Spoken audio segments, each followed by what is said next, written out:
gentlemen, please welcome the moderator of the session, Patrick Tucker. All right, hello. Thank you all so much for being here. Thanks for sticking around this afternoon. Welcome to the panel, The Future of Multi-Domain Operations. Very glad to see all of you. Quick question here, who here is familiar with the term multi-domain operations? Very quick show of hands. We got a few, okay.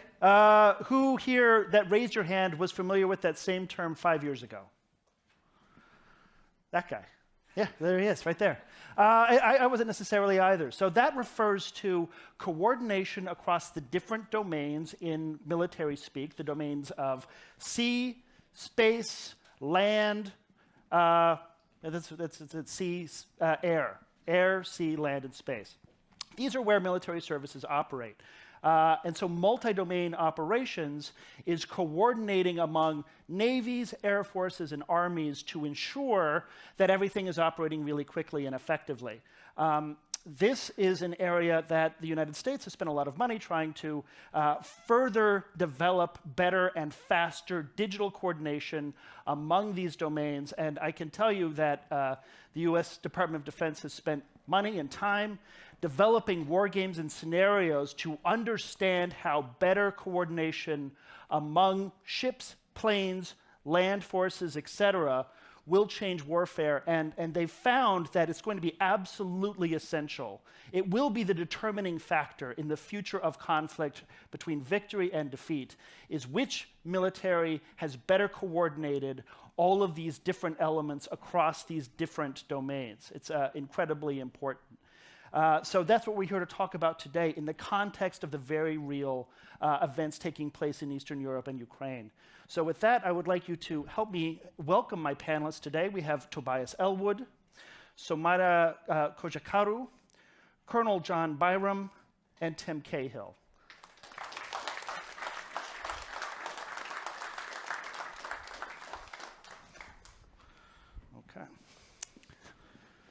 Okay.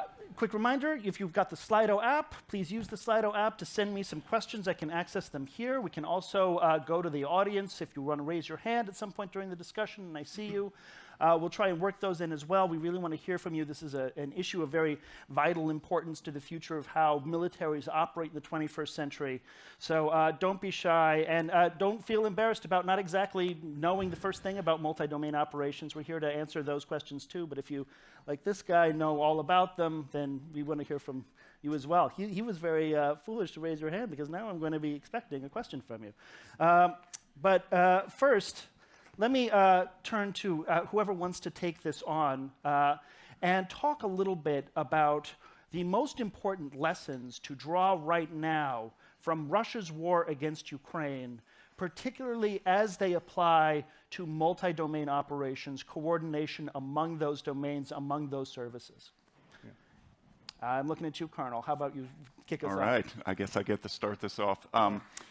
Just very quickly, so folks understand who I am. I'm the commander for the Army's 2nd multi-domain task force, which is stationed in Germany.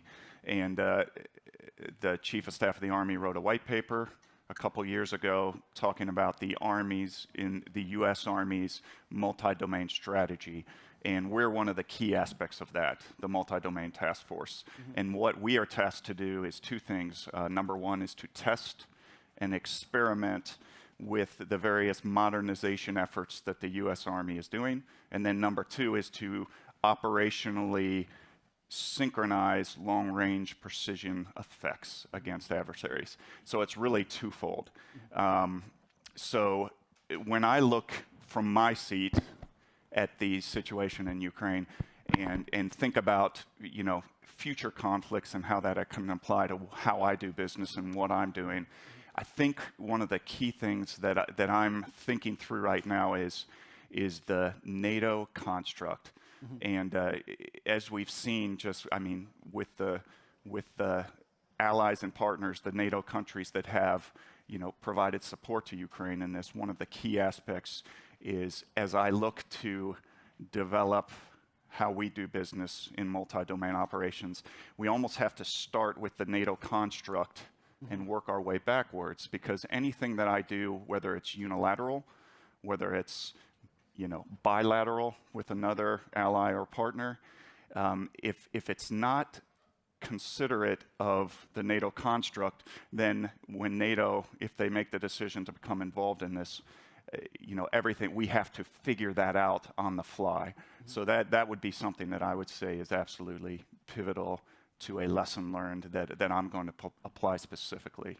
Yeah, and I think this brings up a really important point, because we're talking not just about coordination among different services within militaries, within air forces, and within armies, but increasingly we're talking about coordination with partner and allied militaries as well, and the effect that is going to have, also essential for victory in a fight against what the Defense Department calls a high-end adversary, and we're thinking increasingly China, but potentially Russia as well, so not as much right now as before, but coordination with partner militaries is just another difficult thing to think about when you consider how hard it is already for services to align everything that they're doing just within one nation's military. So let me turn to you, Tim, and because your thoughts on this. You're looking at it more from a technology perspective, but you also deal with not just the U.S. military, but also a lot of different militaries that are all facing the same challenge. Yeah, absolutely, Patrick. I think one of the things that we see is what I would think of as a microcosm of the bigger picture of what JATO could be, and that is the effect of using unmanned systems, UASs, effectively to direct artillery. So, when the Russians moved into the Donbass region a few years ago as part of the campaign with Crimea, they used that very effectively on Ukraine. What's interesting is Ukraine has turned it around now. Best in reports. I haven't actually seen the intelligence reports. I see the same data all you are, but as somebody looking at it through my eyes, I see they turned about and did the exact same thing. Now you consider that on a greater scale. You take something like an F-35 with its incredible sensor capability, its altitude, its breadth of view, and if you take that and then say, if everything that F-35 could see, if it could seamlessly relay that data to every other unit within a sphere of influence, and have that unit be able to react with precision, that's incredibly powerful. And so what we're seeing, I think, in pieces here of applying a combination of technology and intelligence from one domain to another on a smaller scale, if you apply that on a larger scale, the results can be, I think, incredible. Yeah, and you bring up something that's another aspect of this that really speaks to its future relevance, and that is the role of both autonomy, things like drones, et cetera, but also artificial intelligence, because when you're talking about all of these different futuristic platforms and all of the data coming off of them, you're dealing with more data than any singular operator, or in many ways, any particular, like even command, like a Cahill, can deal with effectively. So one thing that a lot of militaries are looking at is the role of artificial intelligence, both on singular things like the F-35, but also at that decision maker level to help people that are in charge understand everything that's happening from all of these platforms all at once. And so this is, in many ways, the future of artificial intelligence, both on the ground and in the air on singular devices that are pushing to that front line, but also at the level where decisions are effectively being made. And much of that is still unwritten or being written right now. So I wanted to know if, Tobias, you had a thought on this as well, the lessons learned from Ukraine for multi-domain operations. Yeah, just one of those times when you want to start talking and then you get a cough. Which, I know, sorry. just happened to be. I just want to pause for a second and indulge the audience by just wishing Her Majesty the Queen well done after 70 years of being on the throne. We're celebrating that in the UK today. So I just wanted to share that. But yeah. To advance the conversation, you've got so much data coming off the battlefield now. And I worry as an infantier, you have data turns into information, information turns into intelligence, intelligence turns into wisdom, wisdom turns into action. Now, how much data is being collected from all sorts of sources for the clever people to make decisions and then get it back to the front line as well? And that's my concern of the speed in which you make decisions. Because, of course, you then have to confirm that you're allowed to go ahead and execute that decision, which is going to cause harm. You're going to use violence. And my worry is that we are complicating the battlefield with what's going on here. Absolutely, it needs to be integrated so you can lean on assets, whether it's a ship which has got a Tomahawk, or whether it's an F-35, or whether indeed an artillery system as well. But what I would hate to see is a slowness, a delay in the confirmation of who actually makes that decision for, let's say, the infanteer to be able to bring in reigning firepower on a particular area itself. You then have the concern as well about the deluge of what's happening on the ground as well. What happens if there's a breach, as we were discussing actually earlier here? What happens if this now becomes part of the domain which is interrupted? If you cannot get your communications through, do we have the backup to be able to continue the battle? And the final point I'd say is the pressure on budgets too. And we saw this in the United Kingdom. We had something called the Integrated View, our big defense study a couple of years ago, a year or so ago. The budget was capped, stayed the same, but we very much lent into the cyber and space arenas, but to the deficit of Army, Air Force, and Navy. The F-35 productions weren't as much. We're trying to correct that. Ships were reduced, 10,000 troops as well. And what we're now seeing back in Ukraine, tanks are actually quite useful. You know, APCs are quite useful. You still need this other stuff, even though the character of conflict has actually become more complicated because of the advance in technology. Yeah, I think that's an excellent point because, you know, we're having this discussion right now about this very cerebral sort of future, very high-tech merging of exquisite, very expensive platforms. Meanwhile, not too far away from here, the most effective platforms or most effective things on the battlefield are shoulder-fired rockets. They're drones that aren't very big, that aren't very expensive. And more importantly, coming to you, Simona, they come from all over the place. We're seeing coordination right now between allied states on how to arm Ukraine and making sure that there's not overlap there. But when you talk about the future of coordinated military operations across NATO, give us a sense of what are some of the policy concerns that are going to challenge NATO allies when they talk about accelerated operations across all these domains, across these militaries, happening much faster. What still needs to be ironed out from the policy perspective before those plans can be put into effect? Thank you very much. First, I would like to say that I'm really delighted to be at GlobeSec this year in person. Coming back to your question, speed of relevance. This is the main point in this equation. And I think multi-domain operation are the transformational field right now in NATO also. NATO warfighting capstone concept, Diana, defense accelerator, also the multi-domain operations, are all these part of the concept trying to adapt the alliance to the challenges of this century. But these challenges are not only the challenges related to emergence and disruptive technologies, to artificial intelligence, are very much conventional. We are seeing right now in Ukraine a very conventional war, and you know, part of the worst case scenario that it started on 24th of February when President Putin declared the invasion, so 99 days already. So I think it's very, very important for NATO. One lesson learned, since we are talking about lesson learned, is about the great sense of unity and solidarity, and the biggest reinforcement of collective defense, which is happening right now. It's happening in Romania, it's happening on the eastern flank. NATO deployed for the first time the spearhead force at the Black Sea. NATO activated also for the first time the graduate response plans. And you know, we are going to have a new strategy concept soon in Madrid, and we will have a lot of you know, language inserted in this fundamental document to guide the alliance for the next years. So there are important developments at the allied level, and I think the most important one, very much linked to our debate today, is that we need to think multi-domain, we need to act multi-domain. Yeah, I want to stick with you for just a second, because I think you bring up something very important as the new NATO strategic concept. Later this month in Madrid, there's going to be a big NATO meeting. They're going to, we already know, because NATO officials have made this public, that there's going to be discussion about reinforcing the eastern flank. And I wonder if you can, or anyone, can give me a sense of what that reinforcement actually looks like meaningfully in terms of a change of strategy, and anything you can say in terms of what you expect out of the new strategic concept. How is it different from the old, and how does it respond to what we've seen? May I continue on Yes, this line? please. And then I'll come in afterwards. Yes, absolutely. Actually, the new strategic concept, very much relevant in nowadays. In Madrid, by the way, Madrid is going to host a summit after 25 years.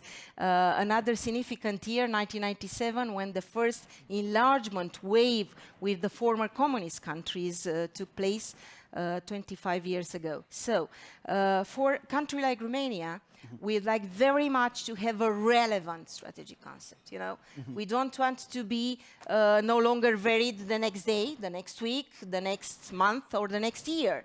So we have to be very much pragmatic, not aspirational. And we have to be, when I'm saying to be pragmatic, to insert there the threats and risks we are confronting with. Russia is amongst these threats. The importance of Article 5 is there, should remain there as the main fundamental raison d'etre of the alliance. Also the transatlantic bond, and of course the importance of deterrence and defense. We are very much eager to have a translation from forward presence, because we are talking about forward presence on the eastern flank, to forward defense. So we are envisages a lot of transformation in NATO, and we do hope to have a very, very relevant concept end of June in Madrid. Yes, Tim, you had something on this. Yeah, I mean, just to follow on from that, I was in Brussels with my defence committee from the UK, trying to get out information as to what this strategic concept may look like. Interestingly, the last one written was in 2010. That was 2 years after Russia had done its thing in Georgia. And yet still there's this idea that we could schmooze, that we could ingratiate, we could involve ourselves with Russia.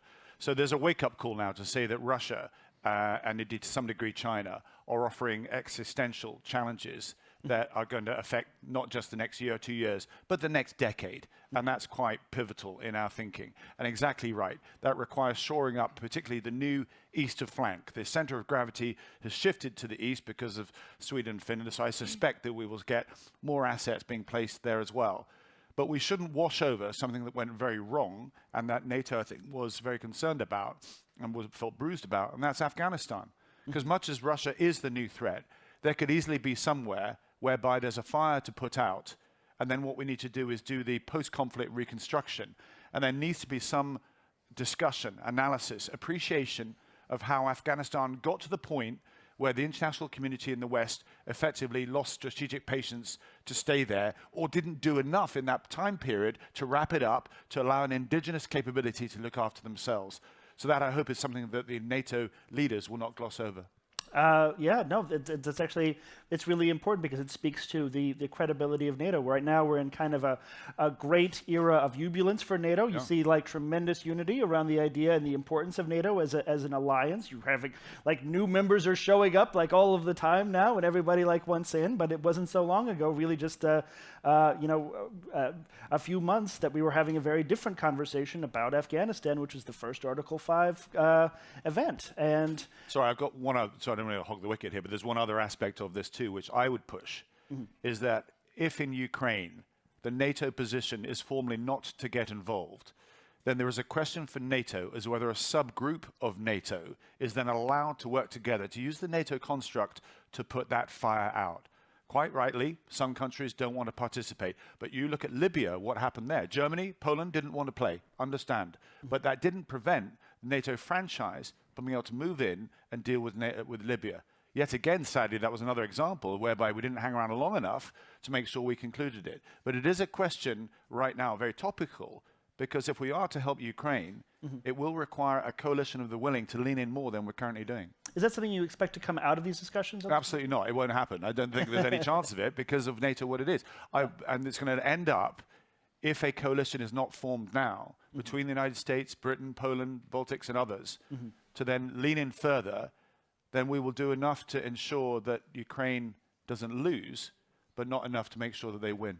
Yeah, and that's something that I think you're going to see throughout this conference, is this fundamental question of whether or not the end state should be getting Ukraine to the point where it has maximum advantage in negotiation, or actually just helping them win. And that's something for policy folks, and that's something for publics to decide, really.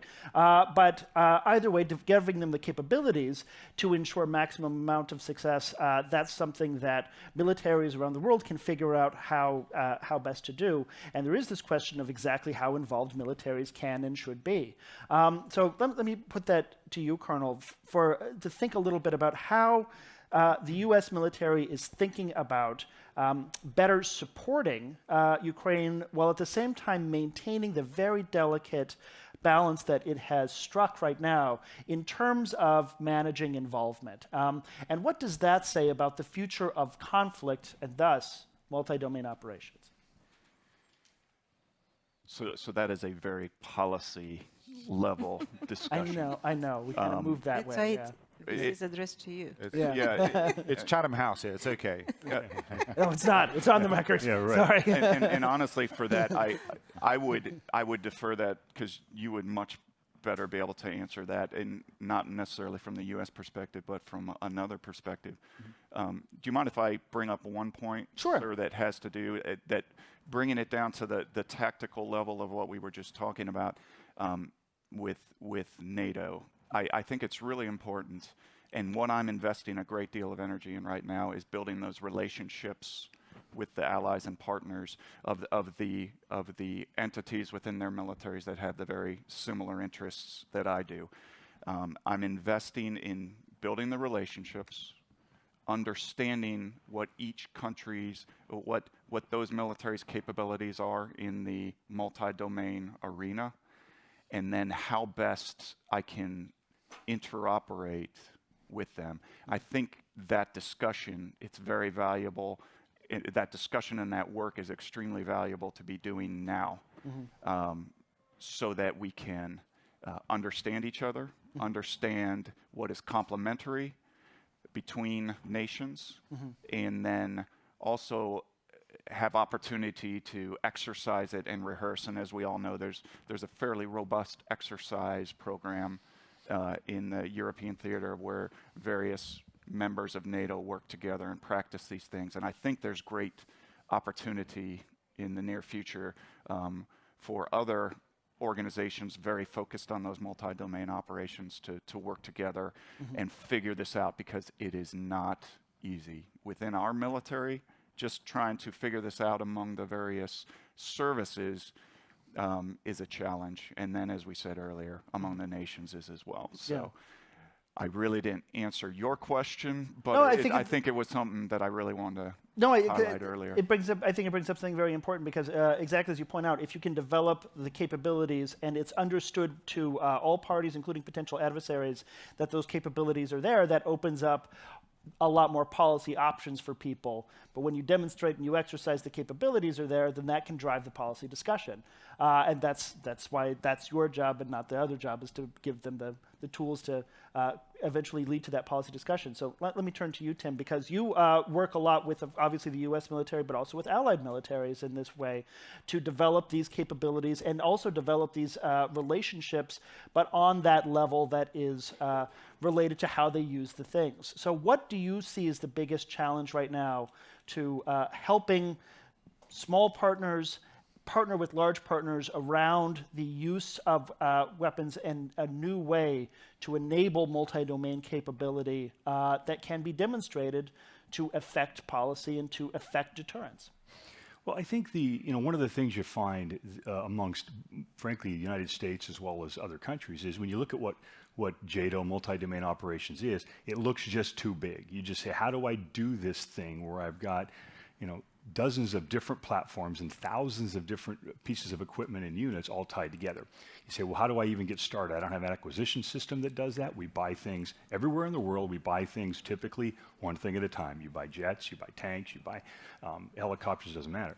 So how do you get around that? And I think my advice is that you think about this a bit as a puzzle, right? And because you don't have to wait to the end to get benefits of multi-domain operations.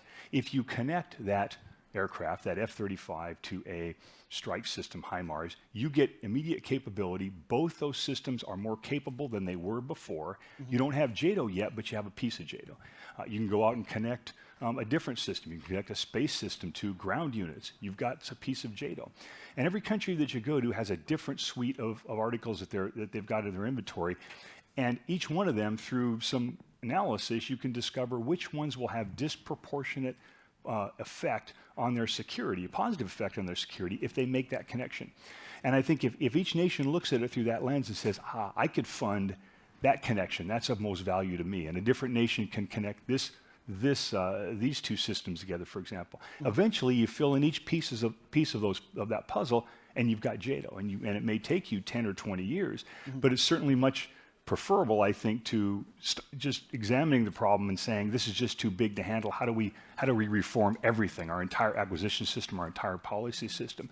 Say you get there one step at a time, and every country can contribute. Okay, I'm going to turn to some of these Slido questions that are great, and please keep them coming. But before I do, I want a quick follow-up with you that will annoy you. You talked a little bit about working with different partners and all of the different capabilities that they have to bring to bear. Describe for me, and maybe I'll follow up with give yourself a grade,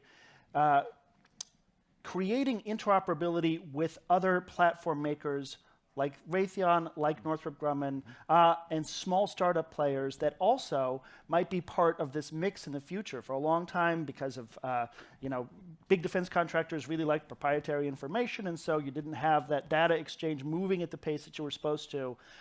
Since then, the Joint Requirements Oversight Council in the US, Pentagon, has said no, all of these big players have to share data in a way that we can all access at the same time. Give Lockheed and also just the US primes a grade, if you will, right now. How well are you guys dealing with sharing data across vendors, across different businesses, in order to accelerate the JATO vision?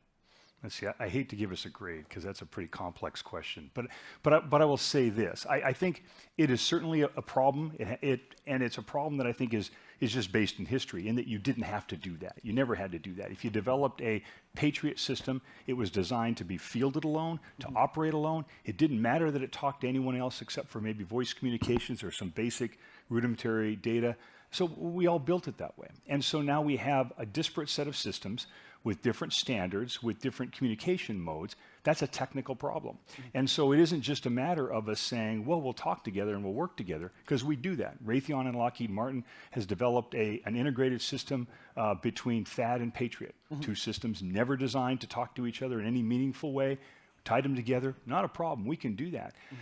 But you have to go through the really messy steps of figuring out the different software protocols and figuring out how do you get into the guts of something that's got 1 million lines of code and start stringing out, tearing out line number 753 and replacing it with something else. I mean, it just gets really messy. So we got to go through that. We can go through that. We got to do it oftentimes, if not always, in partnership with the United States government, because these tend to be systems that come from the United States. So we need the right licensing and the right partnership, and we get that usually. So we can do that, and that's going to have to be done to tie these systems together. But what I would say is, let's learn from that, and as we go forward, let's establish the set of standards that we want JATO to operate to. Let's pick the waveforms, let's pick the data formats, and I'm sorry, I'm getting awful technical, but you know what I'm talking about. I mean, you can't just write it out in policy. You got to get down to what does it really take to make this happen. And if we do that, we ought to be able to build, well, I would say is the universal translators that we ought to be able to put on individual platforms that translate that common signal that's coming in and translate it at the particulars of that legacy system and make it as easy as we can. But that's the part of it. While we can build the puzzle pieces up, we do have to come from the top down as well and build that set of standards and operating principles that'll be universal. So at least we don't have to keep doing this for the next 30 or 40 or 50 years for systems that we're designing today. Yeah, I think it's a vital, important question, because the governments of China and the government of Russia doesn't have to deal with the complications of dealing with lots of different people in a way where there might be lawsuits and things like that. leadership can just say everyone is going to share their data in a way that we like, and then they'll pretend to do it and perhaps fail. But it's an advantage that they think they have, and it might not be an advantage that they actually have, but it's definitely a distinction. So let's go to some of these great questions. One I think is very important. It brings up one of the final domains that I didn't mention in my opening, which is cyber, also a domain. What is the position of cyber capabilities like Stuxnet going forward in modern warfare? How does that fit into the multi-domain picture? Anybody? Just, Yes. if I may, Yes. just to give a hand here, and to follow up what you said about this puzzle, I think multi-domain operation today means different things for different nations or allies, if you like. We started this back in the 80s with air-land battle concept in the States, and now we have 5 operational domains: air, sea, land, cyberspace. And I think really that each military, especially the planners, should go beyond their own expertise, their own domain, their own field, to understand, to get the broader effects, because otherwise we cannot simply integrate. So indeed, right, it's like a puzzle, and we need to put a lot of efforts, and that's why I said the Allied Command of Transformation is putting a lot of effort in achieving more integration for multi-domain operations. Very, very much important. And cyber, it's crystal clear. It's one of the main defense capabilities right now, and it should be integrated in this puzzle because it matters a lot today. Yeah. We are talking about becoming data-centric, becoming, very much integrating also cybersecurity in the systems, developing, we have seen lately that cyber had a very, very important leverage. Yeah. I mean, the cyber attacks, the fake news, the propaganda, all these, apart from the cyber defense capabilities, are indeed having a huge impact on the military. Yeah. Tobias, let me take that same question to you, because on the one hand, you can open up any cybersecurity newsletter and you see that cyber war is happening all day, all the time, and it's not actually affecting you in some dramatic way that you might think, but it's pretty constant. Cyber operations can be as big as turning off the lights or as small as you losing your address, but they can definitely and are playing a role right now in Ukraine. So your thoughts on this? What role should they play in the future of multi-domain operations? And also, should more direct address of that be in the strategic concept as well? I was about to start with that, to say that what is an Article 5 breach when it comes to the cyber world? It's unclear, because of course Article 5 wasn't written when it was possible to do these sort of things. And I think there is almost an intellectual debate about the use of cybersecurity. We all know and have a view, and there's been big debates, and culturally, internationally, about the use of nuclear weapons. There's the rules, there's treaties and so forth. There's probably legislation you have to go through. Certainly, it's very, very clear where we all feel about that. When it comes to cyber, it's not so clear-cut. An illustration of this, there was a film called The Interview, which is with Seth Rogen, I think it is. It's quite a funny film, but not for everybody. But it results in the North Korean president head being blown off. And he apparently took offense to this when he saw or learned of the film, and then did a cyber attack on Sony Studios in Los Angeles, which caused a lot of damage. And Sony didn't realize what was going on. It took the FBI and the CIA to tell them, over 4 months, you've been cyber attacked. Right. $400 million worth of damage. They took this, I understand, Colonel, you were not able to, you're pretty, can't confirm nor deny, but the Americans then responded similarly with a cyber attack back to North Korea. Now, nobody actually knows what's going on. I've only just read about this because there's a New York Times journalist that does a lot of work on this. But as a legislator, it certainly, if anything like that happened in the UK, it wouldn't come through Parliament to say, we're going to confirm that there should be an attack and above board, as you would be if there was an act of war, as we did to go to Syria or elsewhere like that. It just raises the question for NATO and wider as to what are those international norms and values. Defensive cyber is one thing, but offensive is a whole world that we don't really have any agreed rules at the moment, and yet they arguably can cause more damage because they affect society directly than just on the battlefield. Yeah, and it's a fascinating area of discussion within NATO too, because you have some members, I won't mention them by name, Estonia, that is really aggressive and really capable on like cyber operations, and you have others that are a little bit more cautious. And you see that there really isn't a strong, very specific policy that governs how you use offensive versus defensive cyber. Just I think today, General Nakasone, the head of Cybercom, finally admitted that the U.S. has been forced to conduct cyber operations in Russia to deter what they're doing. But if you invoked an Article 5 response every time there was a cyber attack, I mean, the term would lose all relevance. So let me turn to you, Colonel, your thoughts on this. Obviously, offensive and defensive cyber attacks are now playing a more important role in all of the exercises that happen, and they play a role in evolving constructs of multi-domain operations. How would you rate the U.S. military's partnership with the private sector and maybe the private cybersecurity sector on making sure that those operations, those exercises that involve offensive and defensive cyber capabilities, perhaps they involve electromagnetic waveforms or electromagnetic warfare, are as accurate and as relevant to the real world as possible? Those are vicious questions. Okay. And it's worth thinking about. My area, I would probably defer that exact question to General Nakasone on how he does business. Within my formation, and this is just to enlighten the crowd on how we're looking at this problem set, we have what's called a multi-domain effects battalion. And within this formation has a space company, a cyber company, within the cyber, some electronic warfare capability, and then we have a military intelligence and signal company. What I think is a very interesting discussion on that, and that is again a policy level question. So I'm going to do the classic thing of answer another question right now, but that I think is really important for the whole team to think about is we're talking about cyber, but this whole discussion is on multi-domain operations, joint all-domain operations. And I think one of the things we need to start thinking about is how do we bring together all those domains synchronized versus just saying we're doing cyber effects. Because that is occurring in our military. The Cybercom owns that mission set, and they own, they have authorities in that I will, very clearly operate under.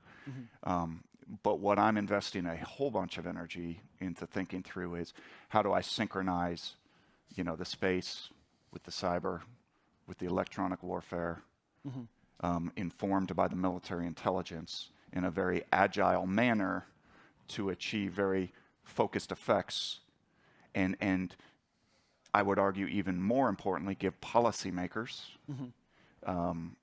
options at whatever level that is for either deterrence or de-escalation in a crisis or pre-crisis, and then in a conflict aspect or in the conflict continuum, actually employ those.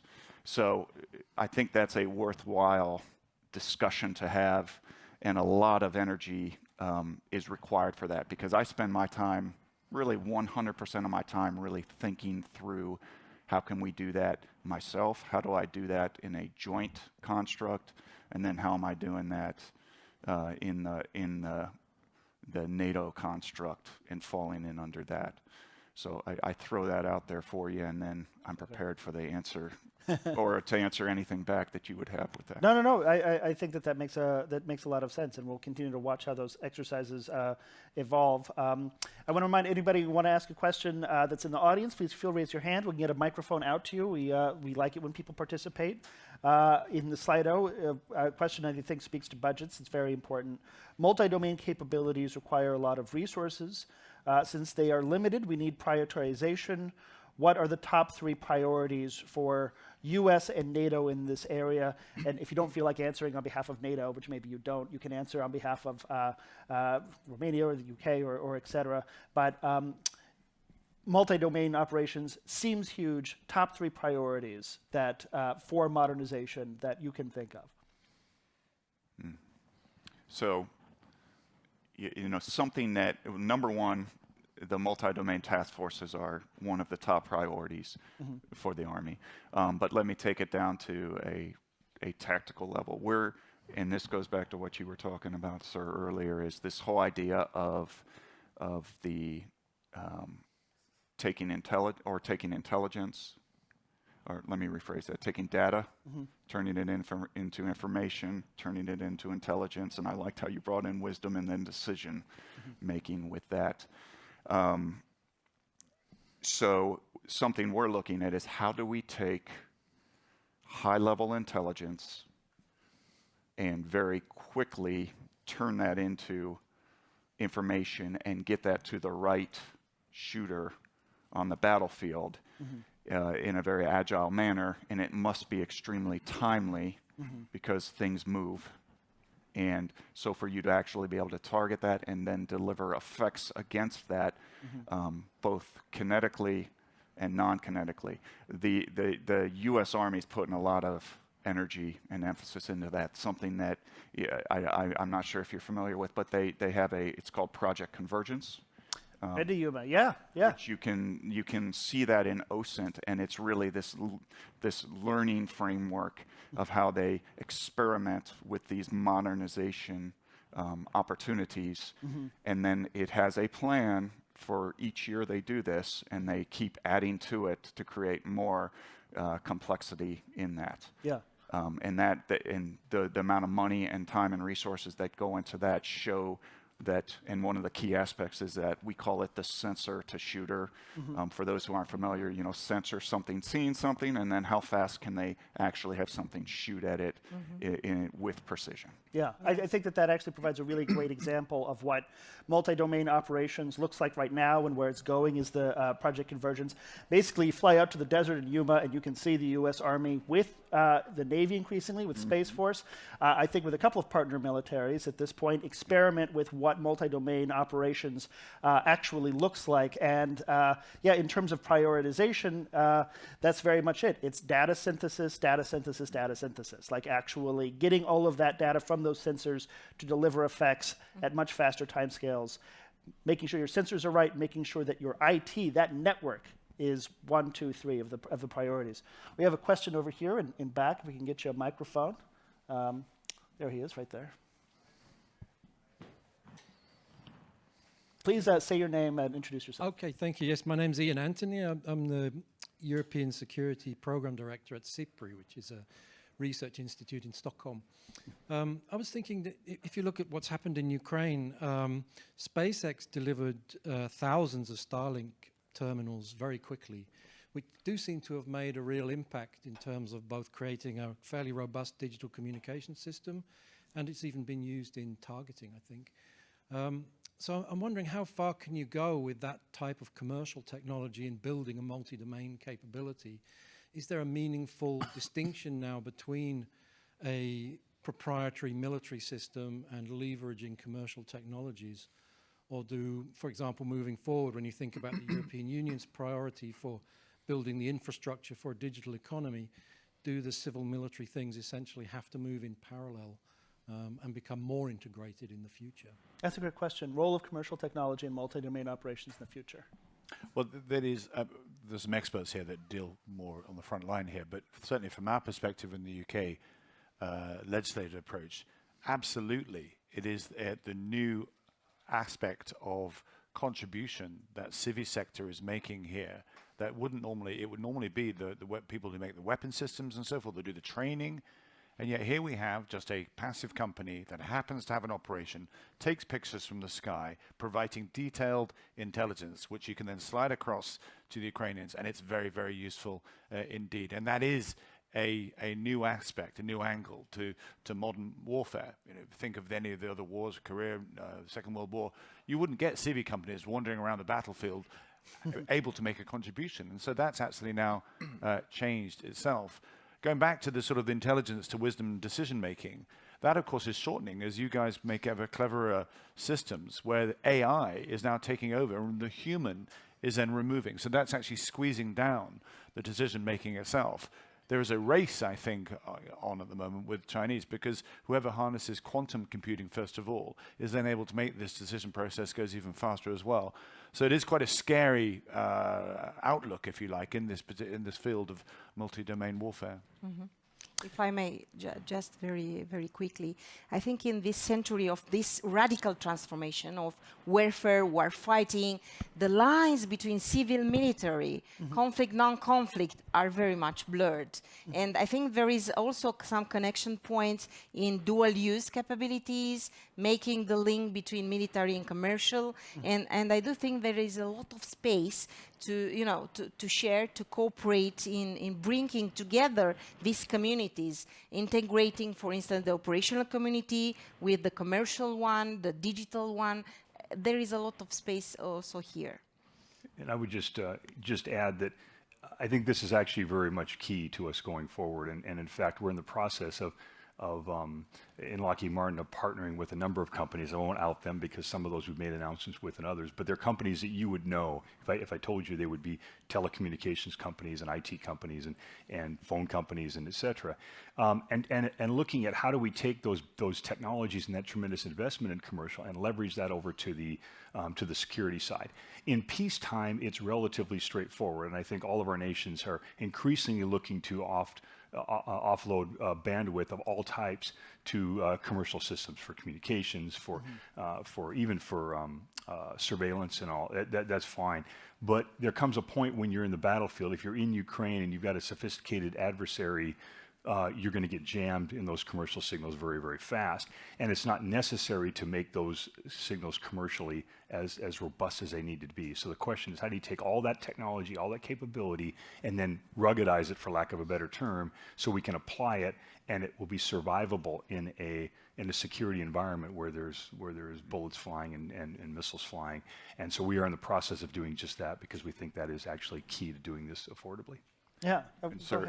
So in the U.S. Army, we have Army Futures Command, which is a 4-star command, and the multi-domain task forces work closely with them on this exact problem set that you brought up, sir, of where we look at this newest technology. And then something that they're doing that I think is pretty interesting, that's in a similar vein to this, is they created a software factory where we are now training U.S. soldiers to code so that we can have them at the forward line of the battlefield adjusting code on the spot. And that's a great, what they've done with that Project Convergence is had coders out in the desert rewriting the code to fix any problem that they have on the spot. It is very quick and it's very effective. And that's something that, I'll be working with those as well, just to take us into the future. That's another aspect to look at for this. Yeah, I think that's very interesting because it also is really characteristic of how quickly warfare has changed and how it's changing right now in terms of not just technology, but also the personnel behind the technology. I'm visiting Project Convergence. You see the guys at that level that are like coding and rewriting software. Some of them are service folks. Some of them are folks that have become service folks that had like an IT background. Fort Bragg, the 118th Airborne Corps, which right now they're in Poland helping with operations. They've started up an entirely new outfit to help young special operations forces, those frontline soldiers, understand data in a new way. Like data literacy is becoming a core competency for future soldiers. That's not something that we normally associate with infantry or with guys that are going in to a battle like that they have to have data literacy, but that's absolutely essential in the future operating environment. And so you see already the definition of what it means to be a soldier is changing in some really fundamental ways. And that's just an example of that, is how much technical proficiency folks that are at that operations level are going to have in the future, and how much can you give them without taking away from other competencies that also take a lot of time and effort to develop. So I think it's fascinating and of course, an ongoing, very difficult challenge. Another related to that, very important question here that might be above everybody's pay grade, but I'll ask it anyway because it's very good. What should be the doctrine with regards to lethal autonomy? So the U.S. has an AI principles list that governs how the U.S. military both experiments with and uses autonomy. And there is a doctrine that's very specific that says that a human has to be on the loop whenever a decision is made about life-taking using an autonomous system. That doctrine's up for renewal, and it's being re-talked about now. But I'll ask everybody, especially, it matters to policy, it matters to how people relate to their publics.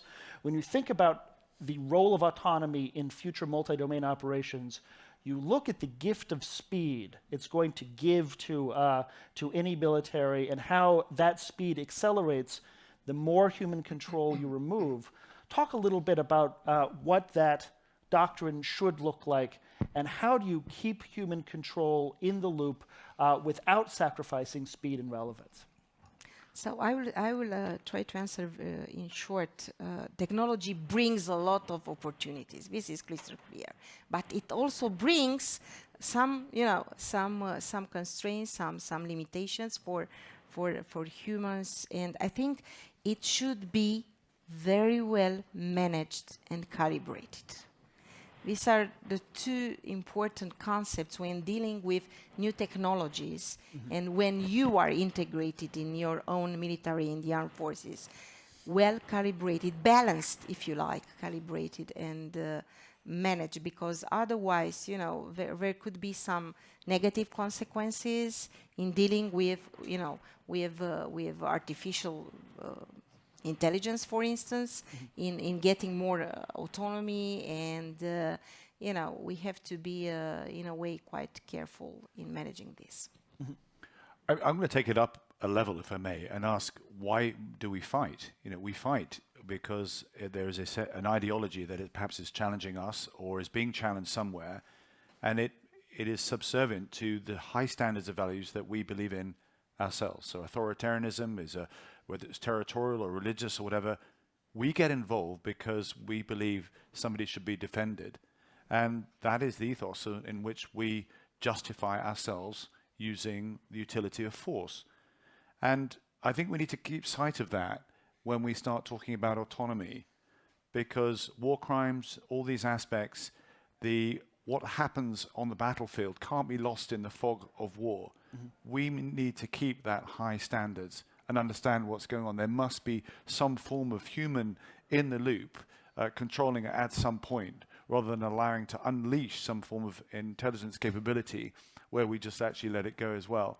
I think it's a very loaded question itself. I'm not sure we've got there yet, but I think there's some bigger questions as to who we are as human beings, the standards that we actually want to actually uphold. Because once you've gotten past this threshold, other countries and set precedents, it's been very difficult to claw that back.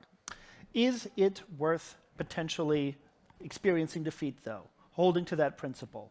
If your adversary is utilizing artificial intelligence to greater speed up their operations, and Western democracies hold to the principle of meaningful human control, at what point is it worth defeat if, in fact, you could speed up operations by removing human control? So I'm not saying let's accept defeat in those situations. What I'm saying is that you should have absolute understanding of what you're unleashing, of what you're allowing to happen in your name. What you can't do is then back away and say, well, I'm not responsible because that was the decisions that a computer made, which has led to these actual results themselves. There must be enough predictability in the operation for you to be able to justify, put your hand up and say, I support what's just happened. I wonder if I can, part of the problem I think sometimes is that we know we have to go 1,000 steps and we're afraid to go 999 of them because of that last step. which is the one that should give us pause. So I'll give you an example of how far we could come. You know that in commercial systems are probably the most advanced in terms of information. We all carry them in our pocket. And you think about going to dinner tonight, and I want to go to dinner tonight. Well, look at all the decisions I have to make, right? What restaurant do I want to go to? Am I going to walk? Is it raining? Am I going to take transit? What time do I want to go? Well, that's just in your simple life. Well, just take that example as we might translate it then in the military and say, what would you really want for the corollary, right? You'd want this system to have learned everything about you, know what your preferences are, know what you had for dinner in the last 5 days, know about when you go to dinner, know what your appointments are, know what the weather is, whether you like to walk, whether you like to eat inside or outside, what type of food you like, whatever. Integrate all that together and just say, Tim, I got a plan for you. At 5 o'clock, you're going to go to here, here, here, here, here, execute plan or not execute plan. 999 steps to get me past all that work with something simple like going to dinner. And the only question is, do I make the last step and let that thing actually schedule my dinner, or do I do it myself? The same thing happens in our military systems. All that information out there, if you take all that information, everything that the system will learn about everything from the individual capabilities, strengths, and weaknesses of the pilot in which the plane it sits in, all the way to what does the adversary do, all the way to every piece of information that anybody is seeing on that battlefield, integrate it all together and say, execute this plan or don't execute this plan. And then you get down to just saying, well, what's the consequences, right? The consequences of firing on an isolated unit in the middle of the desert, you might say, of course I'm going to let the system do that for me. The consequences of firing in an integrated urban environment where there's hospitals and playgrounds and everything else, well, maybe not. Maybe the human intervenes. But let's go the 999 steps. Let's put the systems in place and have the final go, no go to a human, and then we can argue about the doctrine in specific cases versus letting that hold us back for fear that somehow this technology is going to lead us to a place that we don't want to be. We have the choice. Yeah, I hear you. And Tim, if my phone were to do all of that, I would be terrified. Particularly if it were sponsored by Lockheed Martin. In the room, any other questions while we still have 1 or 2 minutes? I would add to that discussion one word. Okay, well, hold on. Let's give you a mic and also introduce yourself, if you don't mind. Jonathan Hoyle from Lockheed Martin, and my boss is on the panel, so I'm not asking a question. I would simply add one word to that discussion, and that's hypersonics. And that is driving us to the scenario that Tim describes. Yeah. The speed of threat will take many of the human interfaces out, because otherwise you'll be done. Yeah, that's a very good point. In many ways, you could add a 6th domain to multi-domain, and that is the hypersonic domain. It's an actual physical space. It's an area that is sometimes called near space. That's where you can achieve about 5 times the speed of sound with also high maneuverability. And it's kind of the defining deterrence weapon of the 21st century is highly maneuverable hypersonic weapons.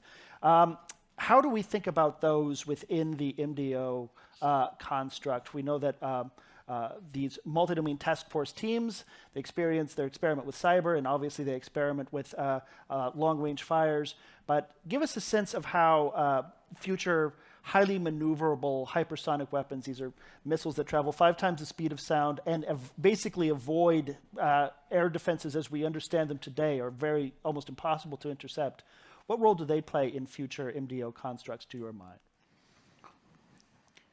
And this is just me thinking here. I think it's a important deterrence, especially if others have those capabilities. And I do think it opens up options for policymakers to have impact at distance that, absent, it's definitely not a nuclear weapon, but you have options to achieve effects at great distance, which I think is important for giving the policy makers options, whether deterrence, de-escalation, or actual use. So that would be my thoughts on that. Do you have any thought about the role of hypersonics possibly in Black Sea defense? because we're talking about very large ranges, we're talking about very large distances, and also the Black Sea becomes a much more important strategic area as you look towards the next phase of the war. Is that something that there might be some policy construct around figuring out what that could be?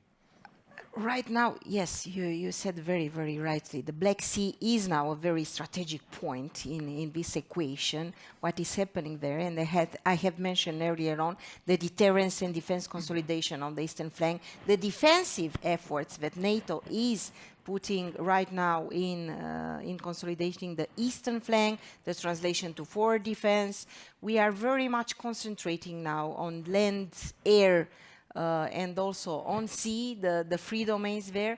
Of course, the Snake Islands, which is a very strategic focal point for the Russians, were taken just the second day after 24th of February. So this proves the importance of strategic point, and also for the ISR capabilities and other capabilities for surveillance very close to the shore of the Black Sea. The policy options take into considerations many variables, many determinants. But I think the most important thing right now is to focus on defensive measures to consolidate, to strengthen deterrence and defense at the Black Sea. And by the way, we have heard this morning President Zelensky talking about Danube. And one of the greatest concerns right now for a country like Romania is that the options that Russian Federation could employ are related to taking Odessa and then to go to the mouth of the Danube. So this is going to be a worst-case scenario, having the Black Sea, the northern part, under the control. Okay. We're going to have to leave it at that. Please stay here. We have a next session coming up, Europe's addiction problem, Russian energy, right after a short video. But before you do that, please join me in thanking our panel today.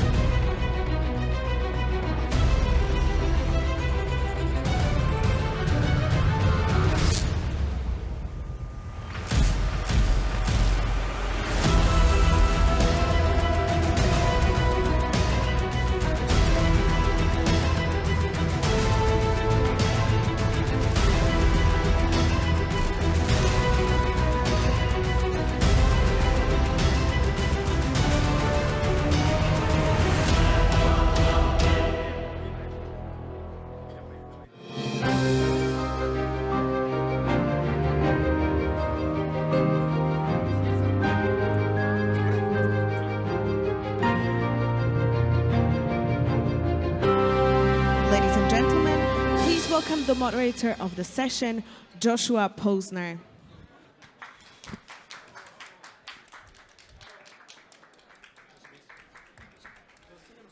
Hello, everybody. Just give the guys a few seconds to leave the room before we start the next session, which is on Europe's addiction problem. You guessed it, that's energy supplies. We have a fantastic panel of two guests to discuss this today. First of all, my name is Joshua Posaner. I'm a senior policy reporter at POLITICO Europe, which means I write about everything, but a lot of the time energy these days. That's a pretty strategic issue right now. It used to be something that was quite arcane. Now it's highly political. Russia's invasion of Ukraine has obviously changed the game. It's a great time to be discussing this issue today as well, because EU ambassadors signed off on the 6th round of sanctions against Russia just earlier on. That means, of course, a near total stop to all deliveries from Russia into the EU, except, of course, if you're in Hungary. That aim is to stop sending billions of euros to Russia, which is used to fund its war campaign. As President Ursula von der Leyen said today, it would also move to put a permanent stop to European dependence on imported fossil fuels. So let's get on to the chat right now. Of course, you have the option to ask a question. I'll come around the room to see if anybody's raising their hand in good course. Also, if you're on Slido, the app, you can lodge a question there, and I'll see it on this iPad. That's hashtag GlobeSec2022MT if you want to register for that. So I'd like to welcome our guest today. First of all, Maroš Šefčovič. He's the European Commission Vice President for Strategic Foresight. Welcome. Thank you. Then also delighted to be joined by Levan Davitashvili. He's the Georgian Vice Prime Minister and Minister of Economics.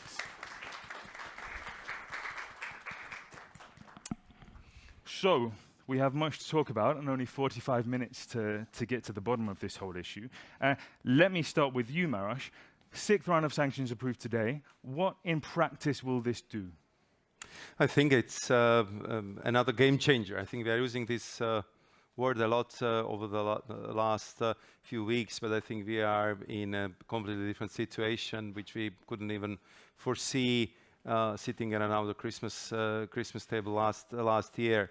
And I think that we have seen how the whole world, and I can speak on behalf of the European Union, how we got mobilized very quickly, as you rightly pointed out, Joshua, the six package of sanctions, one more difficult than the other, but this one is really the measure which would have lasting and damaging effect on Russian war chest. So I think that we know that most of the revenues from energy exports Russia is getting actually from the exports of oil, and the fact that all seaborne supplies are forbidden, that Poland and Germany made that very clear statement. By the end of the year, they will not use the north branch of Druzhba pipeline. It brings us to the unprecedented situation where the 90% of Russian oil exports would be actually banned by the end of this year. And I think that it's a very important signal. It's a very important economic measures, and of course what it means for us in the EU, for all our governments, especially for stakeholders and business leaders, is that we have to work very hard on alternatives, on new suppliers, on the diversification, which, as you would remember, we talked about when we started to build Energy Union. Yeah, but of course you say 90% Hungary is not going to be involved in these sanctions. How damaging is this to the, if not the practice of banning 90% of oil imports, the symbolic value of having a unified Europe? Is this a huge problem?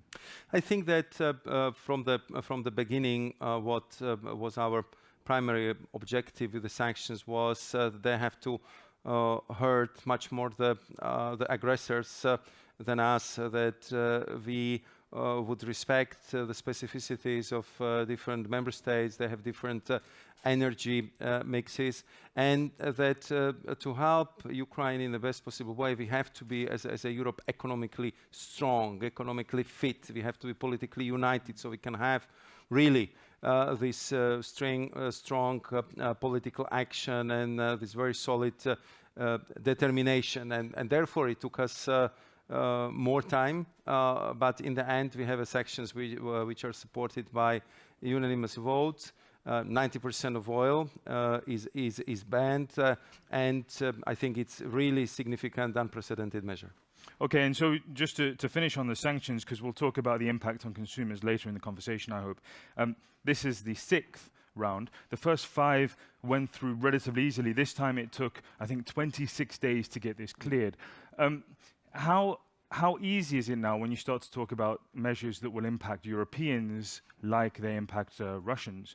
How easy is it to get this passed into law? And should the Commission maybe take a different approach in how it sets up these sanctions, i.e., negotiating with EU ambassadors in the Council before announcing them? What's your perspective on this?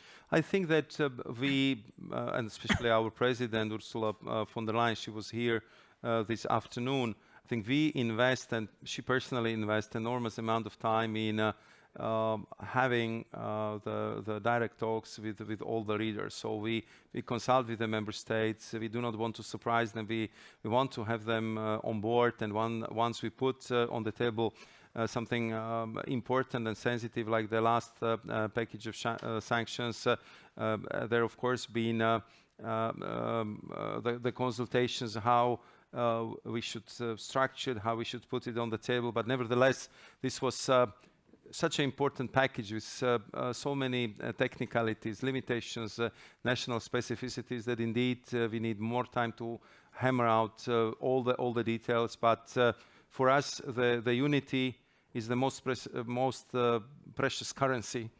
And therefore, we think that even if we need a couple of days more, it's worth it, because, I mean, if we are united, then we are strong. Okay, but sadly, it doesn't look like the brutal invasion of Ukraine is going to end anytime soon, and that raises a specter of perhaps more sanctions in the future. You yourself obviously know the European gas market very, very well. You also know the Russia-Ukraine situation very well, having previously negotiated in the trilateral talks years ago. I wonder, is gas seriously an option for sanctions moving forward? I think, we are looking at all options all the time, and I think that everything is under the review and scrutiny because such an unprecedented list of sanctions which we introduced needs to be also properly enforced, properly checked. We have to close the loopholes. We are getting new information about, the additional names of people who've been close to Kremlin's regime and should be on the sanction list. So this is something which is permanently on review. Again, we are working very closely with our member states, also with our international partners. And for us, the principles, as I said earlier, would be the paramount also for the future. The unity. Sanctions must hurt more aggressor than us, and we have to remain politically and economically strong to be able to help Ukraine and to keep the unity among the member states. That's a clear message. And so, Levan, before we come on to the practice of how actually you start to wean Europe off Russian energy supply dependence, can you just take us through the Georgian perspective? How does your energy market look like at the moment? Where do you source your imports from? And how easy is it to stop dependence on Russia? Well, we understand that when we talk about security and independence, economic part is very important, and we see that decisions are very difficult because of dependence and global dependence on fossil fuel coming from Russia. And regarding Georgia, we pretty much depend on our internal resources in terms of electricity generation. Regarding gas, is mostly from Azerbaijan and neighborhood, so our energy independence is quite high. We don't have that much dependence on Russian fossil fuel at this moment, but of course we have certain dependence, certain import of also of electricity currently from Russia and neighborhood. This is Azerbaijan, Armenia. We try to diversify, not to depend on one source of energy.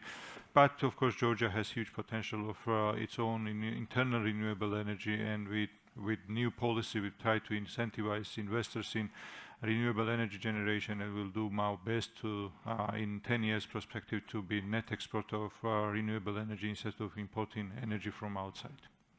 And how easy has it been for Georgia to act so far as a conduit for resources coming from the Caspian region, from Central Asia, toward Europe?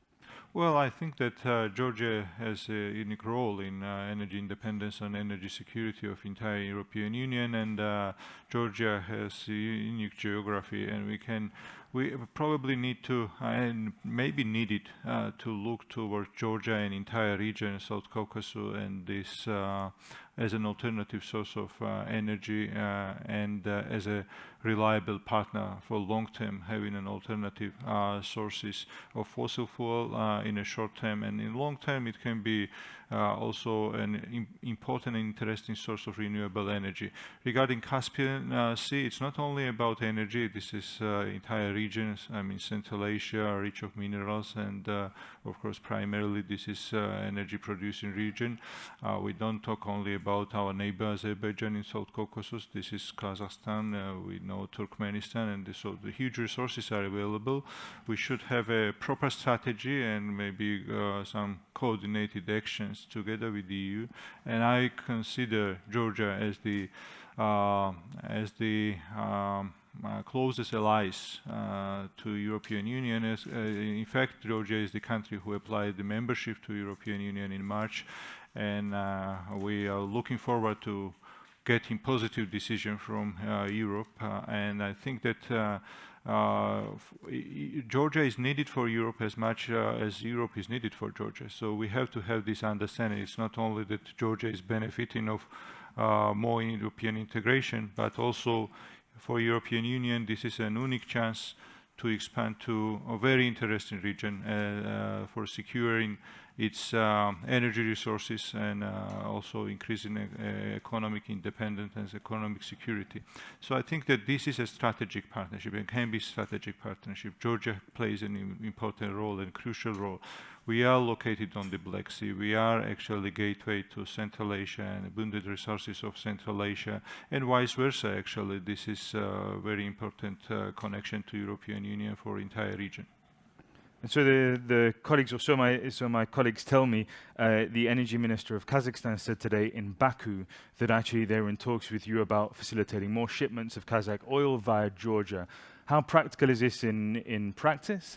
What kind of limitations do you have on infrastructure? Can you start to ramp up supplies very easily across the Black Sea by ship, or is this a difficult situation? This is a very good question and practical question that we are looking into details starting from the war. And even before, we always considered this Georgia's route, mid-corridor, as alternative route, alternative transit route for Europe. But of course, I hope I can say widely it was not so much considered or even neglected from some of our neighbors in Central Asia. And nowadays, I think that we have good communication on this process, good coordination among different stakeholders, including countries from Central Asia. Azerbaijan is on board, of course, Georgia, and we try to do this facilitation of this communication process. Many opportunities been missed. Because we could be better prepared for this situation. But even nowadays, we have a lot of potential that can be used in a very pragmatic and smart way. We have good coordination among different transport ministers and the relevant authorities. Currently, there are different options, bringing like making kind of alternatives to existing routes. You mentioned the traditional, very important Druzhba pipeline, coming from even Soviet times, feeding energy resources to Europe. But of course, we have a number of other options. This can be railway shipments, and then of course using vessels bringing energy resources to Europe. But of course, there are some gaps, there are some bottlenecks we understand and I have identified. We need to invest more in Caspian port infrastructure and also in vessels and tankers. But of course, we can also consider existing pipelines. These are, CPC pipelines using existing, even they are not fully loaded. For example, Baku-Supsa, it's just 60% loaded, and we have additional 3 million metric tons capacity to use immediately, and that can be an immediate very important source of oil resources. Plus, we have additional significant quantities approaching Mediterranean through Baku-Tbilisi, Ceyhan, which is around 60 million metric tons capacity of oil. So these are significant resources that can be considered and should be considered from my perspective, and there should be better communication on this topic by various stakeholders. Okay, so how quickly can we move on this? Because you're painting a picture of excess capacity, of flexibility in the system that can be filled relatively easily, I imagine. We started this work a long time ago, actually, to invest in capacity building throughout this route. But even last month or two, we are in intensive negotiations with various stakeholders. They are private stakeholders as well, of course, holding infrastructure. But I think that we have good coordination at this moment, and immediately, very soon, if we just we can make this decisive steps, I would say, and very important for energy security of entire region. If we can hold you to a timeline for this, when might we be able to expect an announcement or a development in this situation? Well, I think that we can agree on this topic shortly, within 1 month's time, that we are in negotiating last details, that the pricing and proper coordination is there, and then I think that very shortly. Okay, so this must be very good news for you, because of course the European Commission has all of its strategies these days. It's Repower EU, Refuel EU. Do you have an idea of the kind of gaps in the supply that you need to fill, both for oil specifically, but also, I guess, for gas in the medium and long term? Of course, I mean, these are the calculations which are, I would say, permanently ongoing, and indeed the the challenge is enormous, because if you look at what we just discussed a minute ago, that we want to that we just banned 90% of the oil coming from Russia. It's quite significant, quite significant change, and therefore, of course, we are working with our companies, with our member states, to make sure that we will have proper supplies from the international markets. And so far, I think if it comes to the supply of oil, we do not expect significant problems. If it comes to the gas, we want to be much better prepared for the winter than the last year. So now I would say, also thanks to this new rule which we introduced, that this year we want to see, before the heating season starts, to have gas storages filled by 80%, and as of next year that we would want to start the winter even more comfortably with 90% fulfilling of the storages. That of course is kind of spreading the efforts over the longer period of time, and now we see that there is a feverish pumping of the gas storage across the European Union.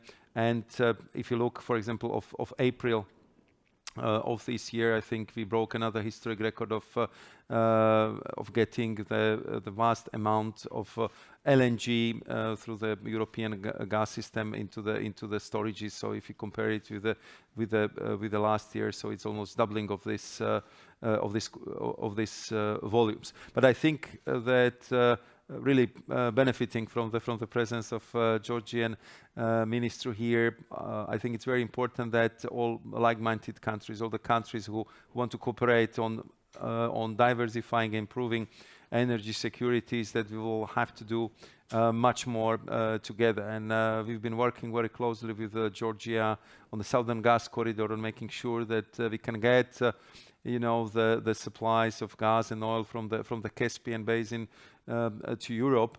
And at that time there have been several question marks. Is it worth it? Should we do it? Today I think that we are very appreciative of every diversification supply line we have built over the years, all the interconnectors we built during the Energy Union time, because if we wouldn't have done it, today we would be in a completely different situation.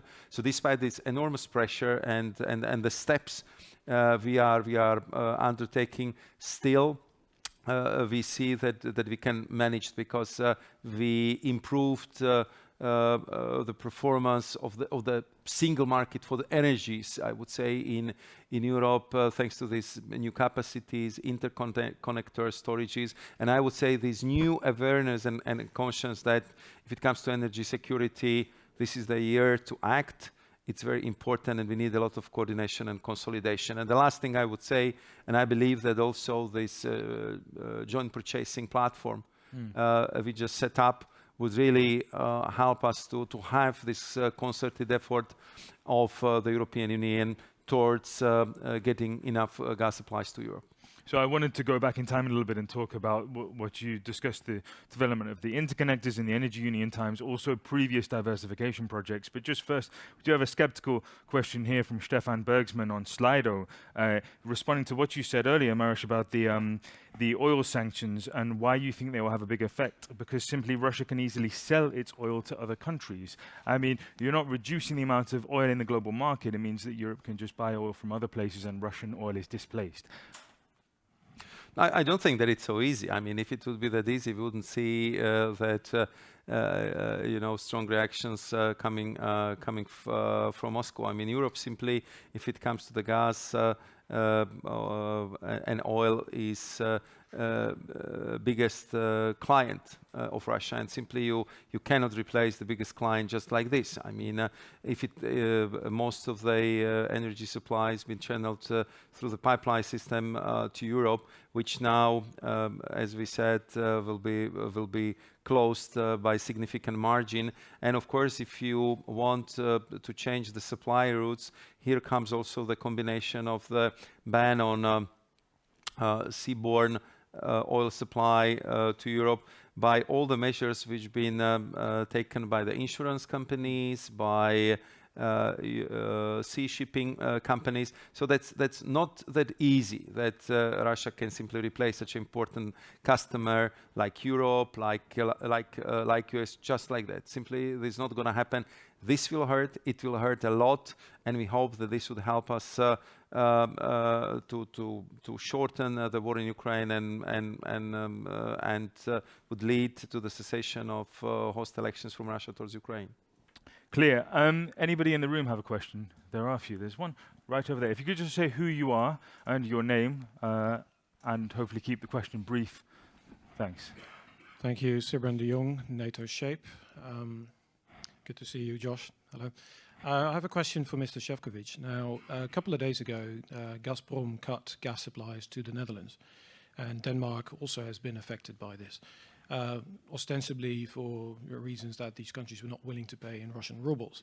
Now, the European Commission, correct me if I'm wrong, some time ago issued a guidance document indicating that if European energy companies were to comply with the currencies as is in their contract, so either in euros or dollars, etc., and add a statement that, okay, now we've paid, so that ends the transaction from our part, that would be enough and not fall foul of sanctions. However, it's also true that numerous energy companies, several dozens, actually did open ruble accounts with Gazprom Bank, adding a further transaction to all this.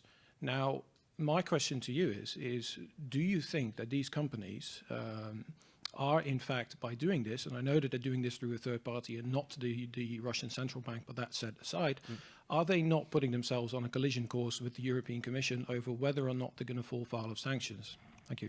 Yeah, I think that's very fair question, and indeed, of course, these are the issues which are extremely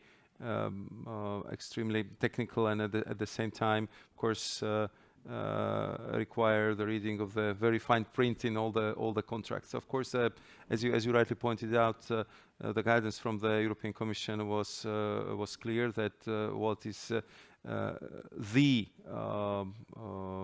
law for us in this regard, these are the contracts, and of course the overwhelming majority of the contracts being concluded in dollars and in euros, and this is how we should pay. So this was very clearly our guidance to the member states, to the companies, and by making this payment, that the transaction from the European side and from the side of European companies should be considered to be closed. I mean, if there are different interpretation, of course, we are ready to look into it if we can further improve the guidance, but that's I would say the way how we recommended it to the member states and of course to the companies.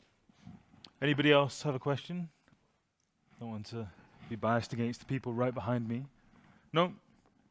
Okay, I just wanted to talk about the past as well, because obviously this isn't the first time that we've had wide-ranging debates about diversification strategies for energy supply. Obviously, much of that failed some years ago. We're talking here about the Nabucco pipeline, for example. How much, to you, is it a personal regret that Europe wasn't able to figure out deals for gas supply previously that would make the situation now a lot easier to handle?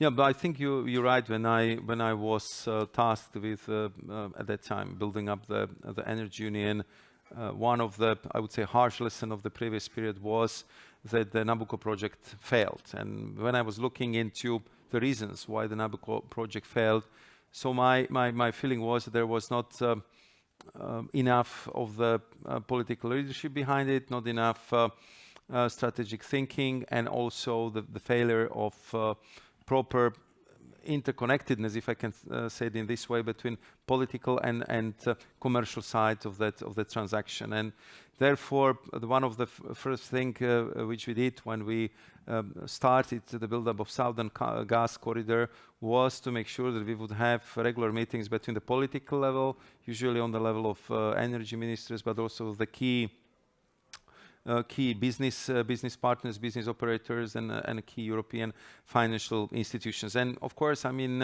it's not easy to build 3,000 kilometers long pipeline which goes through different countries with different regulations, with a lot of permitting procedures. But I think that despite all these difficulties and odds and enormous investment which we necessarily build the Southern Gas Corridor, and now we have the Azeri gas flowing to Europe, and what I think is also very important is the fact that the pipeline was built in a new modern way. It means that it can carry more gas, so you can put more pressure, you have more modern compressor stations, and I think it would be to the huge benefit of the European Union already now and also in the future. What I think we could have done also more in those times is, we should have been much faster in building all these interconnectors. Sometimes it was permitting issues, sometimes it was, I would say, the cross-border discussions, and I think now, I would say all the countries which been kind of, let's say, not up to the pace and didn't use all the opportunities for this quick build-up of the interconnectors are regretting it, because it's kind of limiting the diversification efforts. And would you name names there? I think we tomorrow I think we will be, of course, sitting together with Bulgarian Prime Minister and see what we can do to make sure that everything would be on time. We are sitting right now in Slovakia, so I hope that over the summer there will be the interconnector with Poland built. We already benefit a lot in this country that the interconnector with Hungary is actually operational, and there are quite a few, I would say, pieces of infrastructure which are currently being built or under construction. And I think if you would look at the original plans, in many of these cases, the plans being that they should be commissioned even earlier than that. And the last point I would say is that we have to learn from this and to see how dependencies are dangerous. We've been pushing it very hard from the Commission side that we should diversify, that there should be at least 3 different sources of energy for every member state. And now when I look at it from this new strategic point of view, when you can hear our colleagues from NATO and from other international organizations highlighting the fact that today you can weaponize everything. You can weaponize data, information, energy, critical raw materials. So I think we just have to be more strategic how we approach also our future technologies, future sources of energy, and how we would avoid the mistakes of the past when we're just simply too dependent, if it comes to energy, on Russia. And Levan, we have a question here on Slido just asking to clarify the situation in terms of energy exports from Central Asia, the Caspian region, through Georgia. Just asking whether or not that would mean cooperation with Russia, or will it go only through Azerbaijan? Of course, there are some legal norms there in terms of cooperation around the Caspian that all member states need to have a say. Can you just clarify exactly which countries you'd be dealing with? Actually, we very directly to this question. It's Kazakhstan, Azerbaijan, Georgia at this moment, and we by the way, last 3 years we managed to restore some exports through so-called mid-corridor, Trans-Caspian, Trans-Black Sea route of oil and oil-based products from Turkmenistan, and it was good that we just brought back oil in this mid-corridor. For many years it disappeared, and of course it was also loss of revenues for railways in Georgia and Azerbaijan, but we managed to do this even before war emerged in Ukraine. But nowadays we talk about larger scale operations, bringing Kazakhstan oil back to mid-corridor. You know that Kazakhs, they operate Batumi port, which has oil operations there, and it's actually under their operations, and it's also in the interest of Kazakhstan to have more and better presence in Georgia and better penetration in our infrastructure, and using this infrastructure is really an alternative source of energy for Europe. Let me just use this opportunity, and also about the previous question to Commissioner, whether we regret something about past decisions. In 2008, Georgia was also witness of the war. We all remember that we are the country who experienced this like many years before. It happened in Ukraine, then it was in 14 in Crimea and so on. And that time we could not see that solidarity and unity of international community like we see it today. And hopefully, Commissioner, we will see this unity and strong support and solidarity so that we can finish this war as soon as possible. At the same time, now talking about unity and solidarity, Georgia, together with Moldova, we applied for membership to European Union. Of course, we are the ones who, among these trio, are really aspirant and doing maximum to comply with the requirements and the indicators that are set according to association agreement. And I hope that now there will be unity in the community, in the European Union, and they will get this candidate status together with 2 other countries, because this is very important also for when we talk about energy security, alternative sources, real alternatives. Georgia should be together with the EU. We are inseparable, and this should be somehow considered. And also, I suppose that investment's a big issue in infrastructure and means to get energy resources across the Black Sea. Is this something you've been having talks with EU officials such as Maroš Šefčovič about? Actually, this is our regular communication process that with the EU in our integration agenda. These are flagship projects. Connectivity is top priority in EU-Georgian cooperation agenda. I think that we are in the same line and we have full understanding. There is great support from European Union. By the way, we get this support, but when we progress in terms in integration, and if we are granted this candidate status, of course there will be more resources available in order to progress into in this direction. I suppose this is just a starting process of doing our obligations, of course doing our reforms, transforming our economy, not only economy, judiciary, and like complex agenda of reforms that should be done. And this is a hard work for also big obligations for the government of Georgia and the people of Georgia. But at the same time, we are committed to do that. We hopefully will do that together with the support of European Union. So actually we have a question right now on Slido pertaining to exactly the question I think you've pretty much just answered, but that's whether or not energy cooperation can effectively become a lever to accelerate the process of European integration from Georgia's side. I mean, you're saying yes, very much so. That's of course right, and we already progress in that direction. I mean, our existing association agreement and deep and comprehensive free trade area agreement, that defines a lot of conditions, that sets a lot of conditions to the countries like Georgia and countries of Eastern Partnership, but we achieved a lot, like 57% of Georgia's obligations have been fulfilled up to now. We are part of energy community. We are approximating our policy towards EU directives and EU regulations. So we are very close in that regard, and we want to progress further to integrate into European energy market. Nowadays, we are in a process of very important reforms in energy sector, opening market, and doing everything in line with the EU standards. Anybody have a question in the room? Again? Nope. Okay, then I wanted to spend the last 10 minutes that we have talking about the impact of all these sanctions, because as you have said multiple times, these sanctions are about hurting Russia way more than they hurt Europeans. But once we go further and further through the sanctions, it's inevitable that we come to these issues, such as energy dependence that will mean higher costs for consumers. Inflation is ratcheting up everywhere now. There's a cost of living crisis across Europe. How much pain do you think European governments and people are willing to take?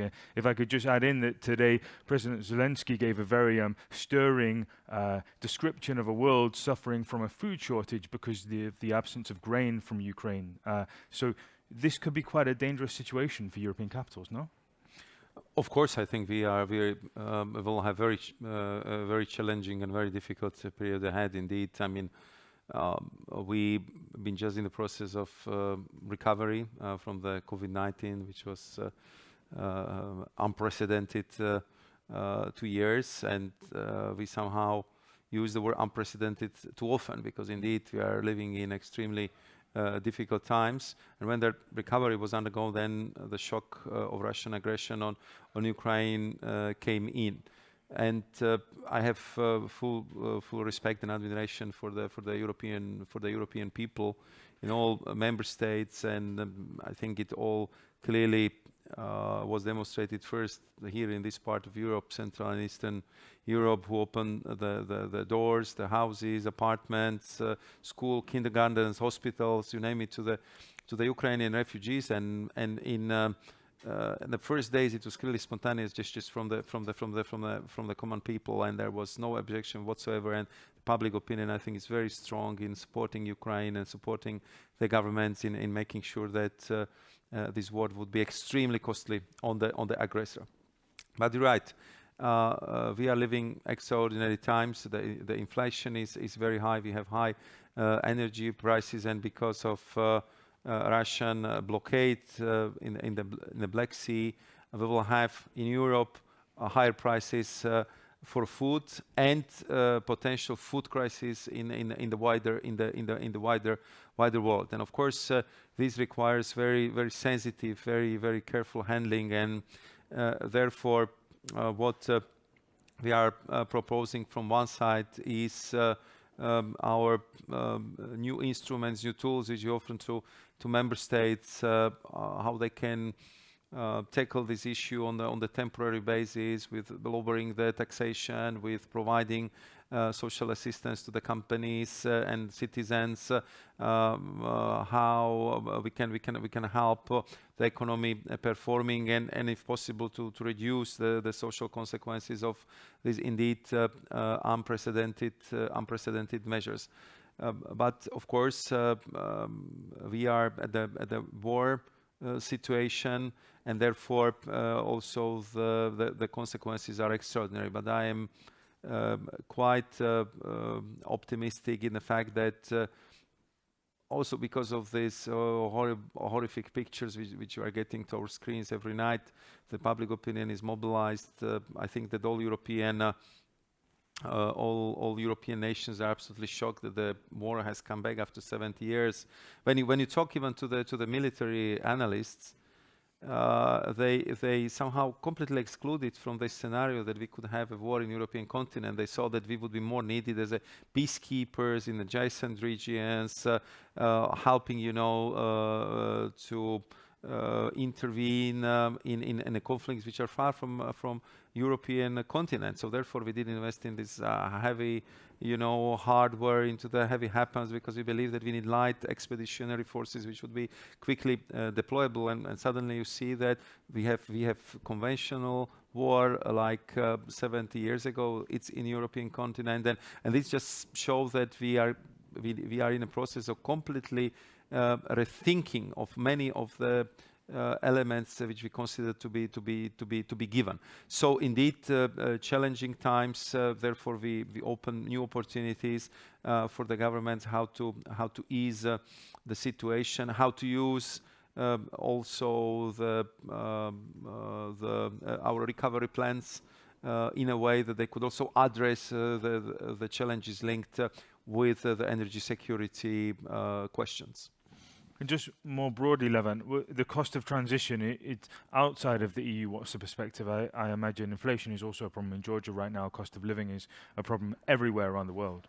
What's your perspective on that as the Minister of Economy? How do you try and manage that process? Well, we all understand this. This global inflation is because of supply chain disruption. This is not coming from demand, and we understand what's the nature of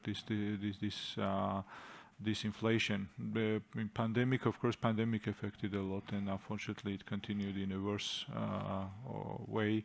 That's why I think that again, important of connectivity and coordination is very important to somehow tackle this challenge, because the nature itself of this inflation. Otherwise, the measures the Commissioner mentioned, they are of course the same measures that are used by the government of Georgia in terms to ease this impact of inflation on the society. Especially we have targeted social support schemes for those who are in need. We understand that food prices are very sensitive for many big portion of our population, big part of our population. But overall, we have good coordination within the economic team, and nowadays, even though we have two-digit inflation like in many other countries in the region, still we have expectation to lower inflation in the second half of this year. We are performing relatively well in terms of economic growth. Georgia had two-digit economic growth, one of the highest in Europe last year, recovering from pandemic, and this year we still maintain quite high economic growth, still two-digit economic growth, 10.6% year-to-date figures. So overall, with the actually this is intensifying internal resources, be more creative in economic decisions. This will allow us to somehow ease the effect of negative effect of the current situation. So just a final question now, if we can be definitive about this. Even if the war were to stop tomorrow, I guess we have reached, in many ways, a point of no return. Obviously, we had the green transition imperative anyway. So is this it for Russian imports of fossil fuels largely? I mean, oil is going to be off the table soon because of the sanctions in most cases. Then also gas. Countries are looking at alternatives anyway. Contracts coming to an end. There is renewed focus on alternatives. How long will this take? And do you agree this is a permanent process, what's happening now? Maybe you first, Maroš, and then Levan. I think that for me, right now, it's very difficult to imagine that this generation of European politicians would have normal relationship with Russian representatives. It was such a shock, and to see that such a brutal force is used on your neighbor, on what was always considered one of the closest nation to Russia. I think that with this political generation in the Russian Federation, I cannot imagine that the European leaders would have the relationship like that was before. So I think this is clearly politically for a long time, and I think that the lessons learned from this would be very far-reaching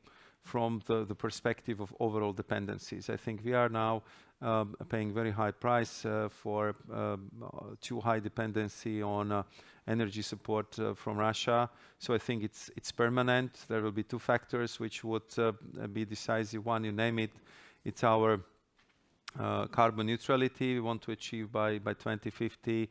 All the goals for renewables been increased already for 2030, and this time I have to say, for the first time I hear from the industry that we want to do it as quickly as possible, because we want to have our company planning, our budgeting based on the sources we know that we would receive, and our indigenous sources, these are only sources coming from renewable energy. So that would be one very decisive factors, and the second one is, I think that lesson learned from this crisis is that we do not want to be dependent on any supplies just to get it from one source, and therefore I think that this pressure for diversification, for shifting away from Russian energy supplies is permanent.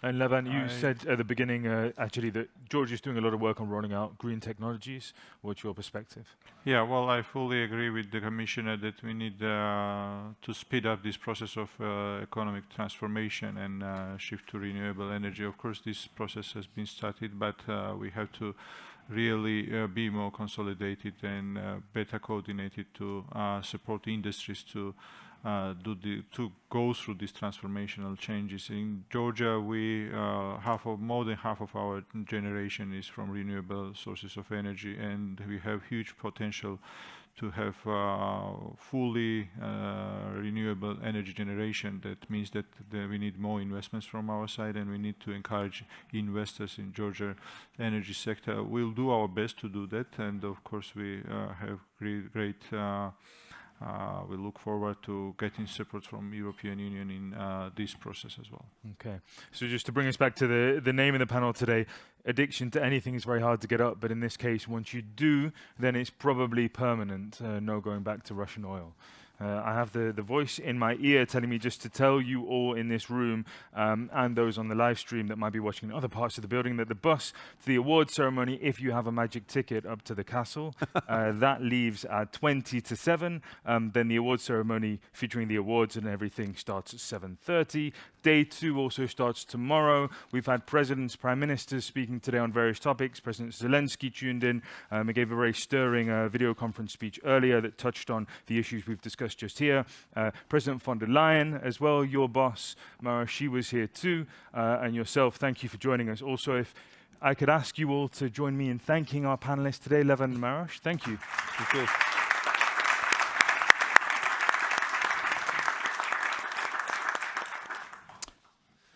Great. I think that's everything.